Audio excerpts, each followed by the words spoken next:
National investigation agency यानी NIA ने ED के साथ मिलकर 22 सितंबर के दरमियानी रात से 14 राज्यों में पॉपुलर फ्रंट ऑफ इंडिया के कई ठिकानों पर छापेमारी की। एनआईए और ईडी का यह ऑपरेशन इतने गुप्त तरीके से किया गया कि किसी को भी इतने बड़े कार्रवाई की कानो कान भनक तक नहीं लगी। देश के सबसे बड़े रेड के लिए ऐसी तैयारी की गई थी कि किसी को बचने या भागने का मौका तक नहीं मिला। इस कार्रवाई में अब तक पीएफआई से जुड़े 110 सदस्यों को गिरफ्तार कर लिया गया है। मीडिया रिपोर्ट्स के मुताबिक एनआईए और ईडी ने मल्लपुरम जिले के मंजेरी में पीएफआई के राष्ट्रीय अध्यक्ष OMA सलाम के अलावा संगठन के दिल्ली हेड परवेज अहमद के घर पर भी छापेमारी की और उन्हें गिरफ्तार कर लिया। इस वीडियो में हम आपको बताएंगे कि पीएफआई की कमर तोड़ने के लिए एनआईए ने किस तरह की प्लानिंग की थी और इस प्लानिंग के मुख्य कर्ता धर्ता कौन थे। लेकिन पहले आपको बताते हैं कि एनआईए और ईडी की यह कार्रवाई कहां-कहां हुई है। मीडिया रिपोर्ट्स के मुताबिक उत्तर प्रदेश, केरल, कर्नाटक, आंध्र प्रदेश, तेलंगाना, तमिलनाडु, असम, महाराष्ट्र, बिहार, पश्चिम बंगाल, मध्य प्रदेश, पुडुचेरी और राजस्थान में भी जांच एजेंसी ने यह बड़ी कार्रवाई की है।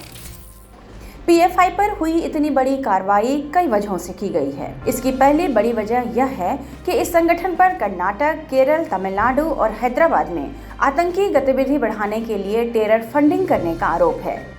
वहीं इस संगठन पर यह आरोप भी है कि यह कई राज्यों में पिछले कुछ महीनों से बड़े पैमाने पर हथियार चलाने की ट्रेनिंग कैंप लगा रहा था, जिसमें युवाओं को हथियार चलाना सिखाने के साथ साथ उनका ब्रेन वॉश भी किया जा रहा था। बताया जा रहा है कि इस छापेमारी का संबंध जुलाई में फुलवारी शरीफ को लेकर भी है। खास बात यह है कि जिस बीच यह कार्रवाई चल रही थी, उसी समय गृह मंत्रालय में गृह मंत्री अमित शाह की अध्यक्षता में एक उच्च स्तरीय बैठक भी हुई। मीटिंग में एनएसए अजित डोभाल, गृह सचिव अजय भल्ला और एनआईए के महानिदेशक भी मौजूद थे। रिपोर्ट्स के मुताबिक अजित डोभाल और एनआईए चीफ और आईबी के अधिकारियों ने गृह मंत्री अमित शाह को इस मामले पर पूरा अपडेट दिया। आपको बता दें कि एनआईए ने एक साथ इतने बड़े स्तर पर पीएफआई के ठिकानों पर इससे पहले कभी छापेमारी नहीं की थी। मीडिया रिपोर्ट्स के मुताबिक इस छापेमारी पर राष्ट्रीय सुरक्षा सलाहकार अजित डोभाल खुद नजर बनाए हुए थे। बताया जा रहा है कि पीएफआई पर हुए इतने बड़े रेड की प्लानिंग उनके ही निर्देश पर एनआईए और ईडी ने तैयार की। डोभाल ने ही सबसे पहले एनआईए, ईडी और दूसरी केंद्रीय एजेंसियों के प्रमुखों से कहा कि जो भी संगठन आतंकी गतिविधियों में शामिल है,